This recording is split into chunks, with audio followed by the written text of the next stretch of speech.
कर्क राशि बाहर से शांत, अंदर से गहराई लिए होती है।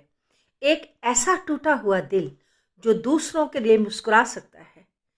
उसकी आत्मा भावनाओं की डोर से बंधी रहती है। यही संवेदनशीलता कभी उसके लिए वरदान तो कभी श्राप बन जाती है।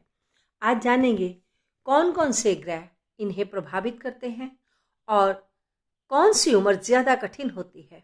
साथियों, कर्क राशि की सारी व्याख्या के दौरान आप एक बात जरूर महसूस करेंगे कि कर्क राशि वाले जातक बहुत ही भावनात्मक होते हैं। यदि चंद्रमा राहु केतु और शनि इत्यादि क्रूर ग्रहों से ग्रसित हुआ तो पूरा जीवन ही बर्बाद हो जाता है। मन की कोमलता और दुनिया की कठोरता इन्हें जीवन भर परेशानी देती रहती हैं। यदि कुंडली में चंद्रमा शुभ हो, शुभ ग्रहों से दृष्ट हो, कुंडली में गुरु भी शुभ हो, इसके अतिरिक्त नवम भाव, द्वादश भाव, चतुर्थ भाव भी शुभ हो तो जीवन सौम्य बन सकता है। कर्क राशि वालों को चंद्रमा को बलवान बनाने के लिए शिव आराधना, प्राणायाम, ध्यान बचपन से ही शुरू कर देना चाहिए। इन्हें सफेद चीजों का और चांदी का प्रयोग जरूर करना चाहिए। वीडियो के अंत में आपको उपाय भी बताऊंगी। यदि वीडियो आपको काम की लगे तो इसे शेयर अवश्य कर देना। शायद किसी का जीवन संवर जाए और आपको भी तो संतोष मिलेगा। कर्क राशि वाले जातक बाहर से जितने शांत, भीतर से उतने ही अशांत होते हैं। इनके जीवन की शुरुआत ही एक ऐसे भावनात्मक संसार से होती है। यहाँ हर छोटी बात उनके दिल पर लगती है। हर तिरस्कार एक तीर बन जाता है। जन्म से 18 वर्ष का समय उनके लिए सबसे अधिक भावनात्मक उथल पुथल से भरा होता है। यह समय बहुत संवेदनशील होता है। भगवान ना करे यदि घर का वातावरण जरा भी अस्थिर हुआ तो ये बच्चे दूसरों से 10 गुना अधिक दर्द महसूस करते हैं। सामान्य बच्चों के लिए जो बात मामूली होती है वही बात कर्क राशि वालों के लिए गहरी टीस छोड़ जाती है। कर्क राशि का स्वामी है चंद्रमा और चंद्रमा का स्वभाव है बदलना, इसलिए इनका स्वभाव भी जल्दी जल्दी बदलता रहता है। 18 की उम्र तक चाहे ये पढ़ाई में अच्छे हो भी सकते हैं, किंतु उनकी भावनात्मक स्थिरता अक्सर डगमगा जाती है। उन्हें अच्छे दोस्त नहीं मिलते, इसलिए वह जल्दी टूट जाते हैं। परंतु सेवा भाव, दूसरों की मदद करने की आदत, अपने घर वालों के प्रति अत्यधिक लगाव होना इन्हें दूसरों से अलग बनाता है। यदि चंद्रमा कुंडली में बलवान हो तो इनका अध्यात्म की तरफ झुकाव रहेगा। यह कृष्ण या शिव भक्त हो सकते हैं। 19 से 24 वर्ष का समय अधिक उलझन, भ्रम और धोखे से भरा हुआ होता है। कर्क राशि वाले जिस पर भी सबसे अधिक विश्वास करते हैं वही सबसे बड़ा घाव दे जाता है। ये तो भावनाओं से भरा सच्चा हृदय रखते हैं, किंतु दुनिया इनके साथ चालाकियां चल रही होती हैं। ऊपर से यदि चंद्रमा भी राहु से पीड़ित हुआ और सप्तम भाव में अशुभ ग्रहों की दृष्टि हुई तो प्रेम संबंधों में धोखा, दोस्ती में विश्वासघात होने से आत्म संदेह की भावना इनके भीतर जन्म ले लेती है। ये स्वयं को ही दोषी मानने लगते हैं, इसलिए अवसाद में चले जाते हैं। अकेलापन जैसी परिस्थितियां इन पर हावी होने लगती है। उनके भीतर गहरी तड़प होती है, एक ऐसी तड़प किसी को पाकर भी ना पाने की अजीब तड़प होती है। यदि इसी 18 से 24 वर्ष की उम्र में विशेष ग्रहों की स्थिति बन जाए, चंद्रमा यदि शुभ हो, शुक्र प्रबल हो और गुरु भी बलवान हो, तो यही कर्क राशि उन्हें अच्छे अवसर भी दिला सकती है। ऐसा जातक अपनी संवेदनशीलता को रचनात्मकता में बदल सकता है। संगीत, लेखन, आर्ट, सामाजिक सेवा जैसे क्षेत्र से जुड़कर अपनी भावनाओं को जरिया बनाकर समाज के लिए अच्छा कार्य कर सकते हैं। कर्क राशि की सबसे बड़ी अच्छाई ये है कि ये जितना भी टूट जाएं, परंतु इनके भीतर की अच्छाई कभी भी खत्म नहीं होती, ये कभी नहीं मरती। यही जातक यदि 18 से 24 वर्ष की उम्र में ध्यान, साधना, ईश्वर से जुड़ने लगे तो उनकी आंतरिक शक्ति कई गुना अधिक बढ़ जाती है।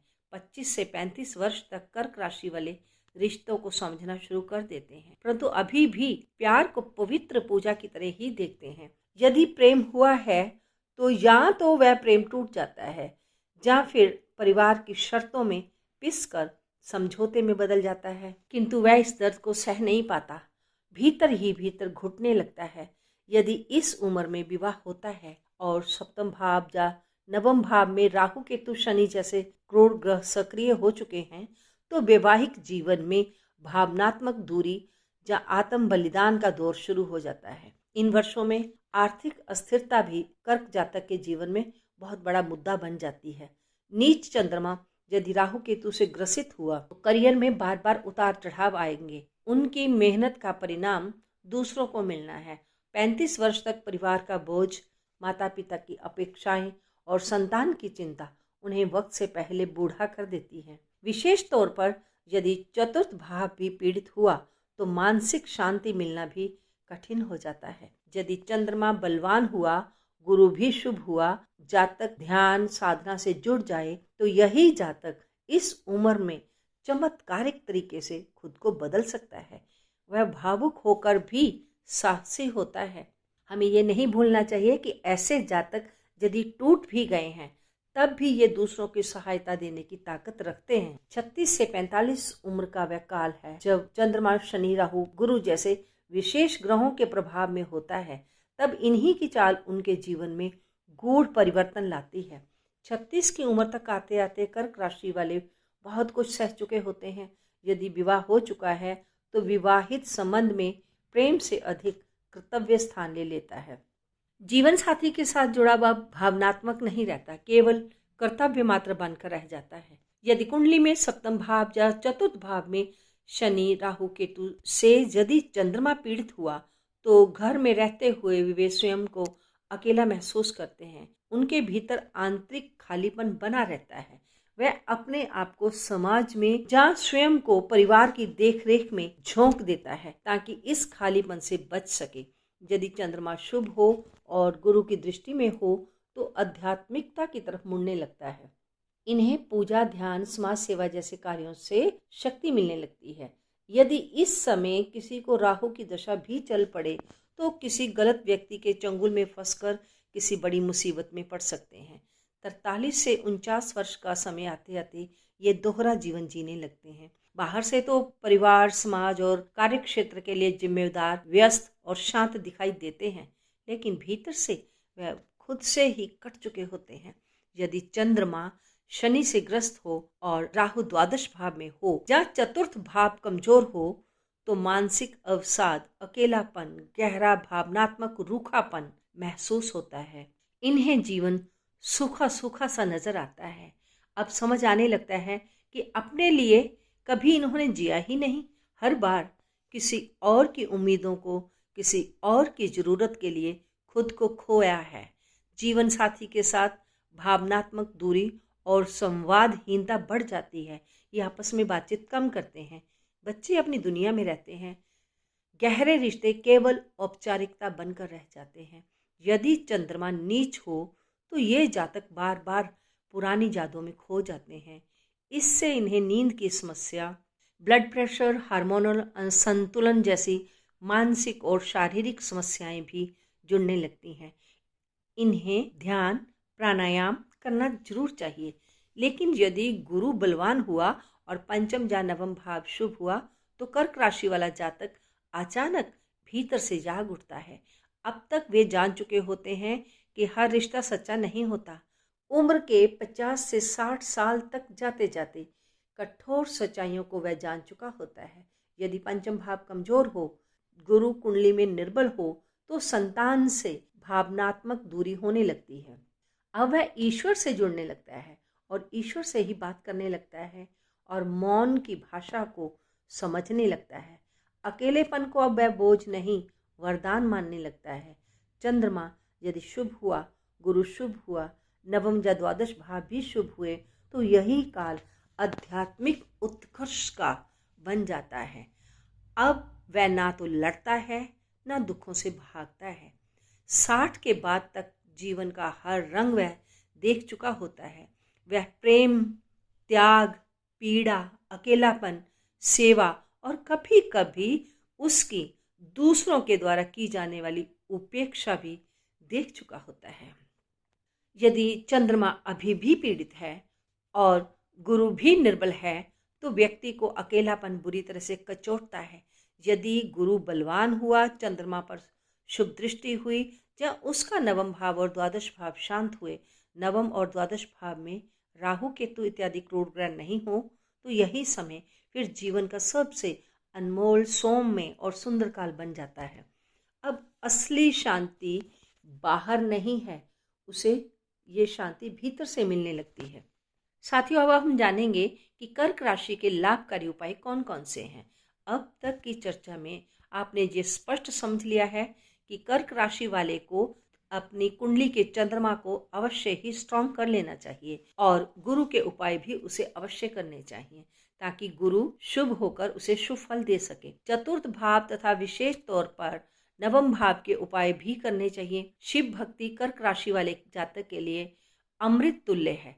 यदि राहु केतु का अशुभ प्रभाव है और भ्रम की स्थिति पैदा हुई रहती है और मन के अंदर अशांति रहती है, तब उसे सोमवार वाले दिन बिल्व पत्र तथा कच्चे दूध के साथ शिव अभिषेक करना चाहिए। यदि उसे बार बार धोखा मिल रहा है और वह अकेलापन महसूस करता है और जीवन में दोस्त या उसका जीवन साथी ही उसे समझ नहीं पा रहे और रिश्तों में ठंडापन हो, तो ऐसे समय में शनि पूजन करें। शनिवार को काले तिल, उड़द की दाल, तेल का दान और जरूरतमंदों की सेवा अवश्य करें। यदि उसे आर्थिक तंगी रहती हो, पैसा आता तो हो किंतु टिकता ना हो, ऐसे समय में शुक्रवार को सफेद मिठाई, बर्फी, पेड़ा इत्यादि जहाँ चावल से बनी हुई खीर कन्याओं को खिलाए। जहाँ शुक्रवार वाले दिन स्त्रियों को वस्त्र भेंट करें। अपनी स्त्री को सफेद फूल तथा इत्र हर शुक्रवार को दे। उसे 2 मुखी रुद्राक्ष अवश्य धारण करना चाहिए, क्योंकि 2 मुखी रुद्राक्ष शिव और पार्वती का प्रतीक है। जब यह जातक भावनात्मक द्वंद्व में उलझा हुआ होता है, उस समय 2 मुखी रुद्राक्ष उसे इस उलझन से बाहर निकालता है, द्वंद्व को प्रेम और समझ में बदल देता है। सोमवार के दिन शिव मंत्रों से अभिमंत्रित कर 2 मुखी रुद्राक्ष को गले में धारण करना चाहिए। कर्क राशि वाले को मानसिक अशांति से बचने के लिए श्वेत अपराजिता को घर के उत्तर दिशा में जरूर लगाना चाहिए और रोज वहां पर दीपक भी जलाना चाहिए। दूसरा पौधा है श्वेत दूर्वा घास। ये चंद्रमा की उग्रता को शांत करती है। ये दोनों पौधे चंद्रमा से जुड़े हैं। कर्क राशि वालों को तुलसी का पौधा भी लगाना शुभ रहता है तथा ओम नमः नारायणाय इस मंत्र का जाप करके रोज जल देना चाहिए। आज की वीडियो कैसी लगी? आगे भी ऐसी रोचक जानकारी के लिए ज्योतिष क्योरी चैनल को सब्सक्राइब जरूर कर लें और बेल आइकन को दबाना ना भूलें। वीडियो को लाइक और शेयर अवश्य करें। पूरा वीडियो देखने के लिए बहुत बहुत धन्यवाद। ओम नमः शिवाय।